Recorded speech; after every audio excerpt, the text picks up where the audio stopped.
धूल वाला सुनसान जंगल के किनारे बसा था डोंगरीला गांव। चारों तरफ घना डरावना जंगल था और अमावस की काली रात थी। पूरा गांव एक अजीब सी खामोशी की चादर में दबा पड़ा था।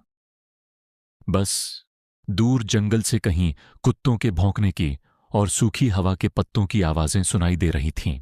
इसी गांव के बीच में बसा था एक छोटा सा घर, जिसमें भोला और उसकी पत्नी सुमन रहती थीं। उस रात जब भोला रात में जंगल लकड़ी लाने जा रहा होता है। सुनो जी, आज अमावस की रात है और इस रात में भी आप लकड़ी लाने जंगल जा रहे हो। आज आप लकड़ी लाने जंगल मत जाओ, मुझे बहुत डर लग रहा है।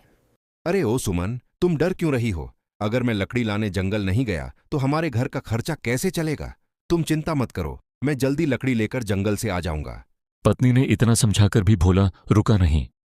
वह अपनी कुल्हाड़ी हाथ में लेकर इतनी रात को जंगल लकड़ी काटने निकल जाता है।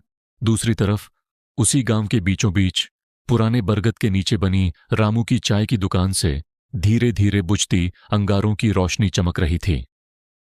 उसी चाय की दुकान पर गांव के 4-5 लोग बैठे थे, जिनमें रामू, मोहन, गोपाल और गांव के सबसे बूढ़े शंकर काका भी शामिल थे। अरे, आज ये कुत्ते इतना क्यों भौंक रहे हैं? पूरा गांव इन कुत्तों की आवाजों से डर रहा है। मुझे तो लग रहा है कोई आत्मा पिशाच बाहर घूम रहा है। अमावस की रात है ना आज। हाँ, आज अमावस्या की रात एड और आज की रात जंगल वंजना मतलब अपने ही सिर पर होगा। आज खलवा रास्तों वे भटकता एब वो ने कहा। सब लोगों की बातें चल ही रही थीं कि उतने में दूसरी तरफ से भोला अपने एक हाथ में कुल्हाड़ी और दूसरे हाथ में एक लालटेन लेकर आने लगता है। तभी चाय की दुकान पर बैठे शंकर काका बोले, अरे भोला, कहाँ चला इतनी रात को? आज अमावस्या की रात है। यह रात बिल्कुल ठीक नहीं है बेटा। पागल हो गया है क्या? कौन आदमी अमावस की आधी रात को जंगल में लकड़ी काटने जाता है? भोला बोला, रामू, अगर मैं लकड़ी लाने जंगल नहीं गया तो मेरे घर का खर्चा कैसे निकलेगा? घर में चूल्हा जलाना है, उसके लिए पैसा लगता है। पैसों के लिए मुझे मजबूरी में लकड़ी लाने जंगल जाना पड़ता है। मत जा भोला, आज अमावस की रात है।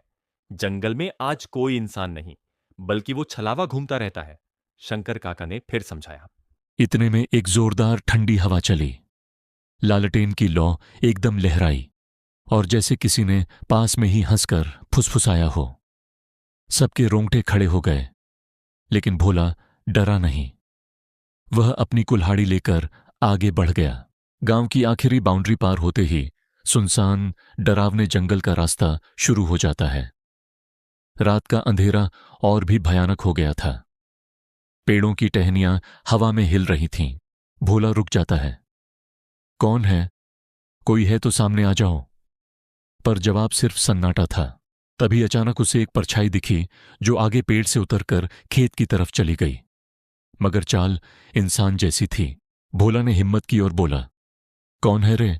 अगर कोई गांव का आदमी मेरे को डरा रहा है तो मैं डरने वाला नहीं हूं। सीधे तरीके से मेरे सामने आ जाओ, नहीं तो मेरे हाथ जो कुल्हाड़ी है उससे मैं तुम्हारा सर धड़ से अलग कर दूंगा। तभी वह काली परछाई वापस आने लगती है और वो कोई और नहीं बल्कि भोला की पत्नी सुमन थी। भोला का दिल थक से रह गया। अरे सुमन, तू इस भयानक डरावने जंगल में इतनी रात को क्या कर रही हो? मैंने तुमको बताया था कि मैं घर जल्दी लौट आऊंगा। सुमन मुस्कुराई, मगर आंखें बिल्कुल ठंडी थीं। लेकिन वो आवाज सुमन की नहीं थी, वो तो उस जंगल के छलावे की थी। घर चलो भोला, रात बहुत हो गई है, आवाज आई। भोला एक कदम पीछे हट गया। उसी पल सुमन जैसी आकृति धीरे धीरे धुंध बनकर गायब हो गई। यह देख के भोला का खून जमने लगा। ये कौन था? यह तो सुमन नहीं थी, ये तो इस जंगल का छलावा था। लेकिन भोला रुका नहीं, वह आगे बढ़ने लगा।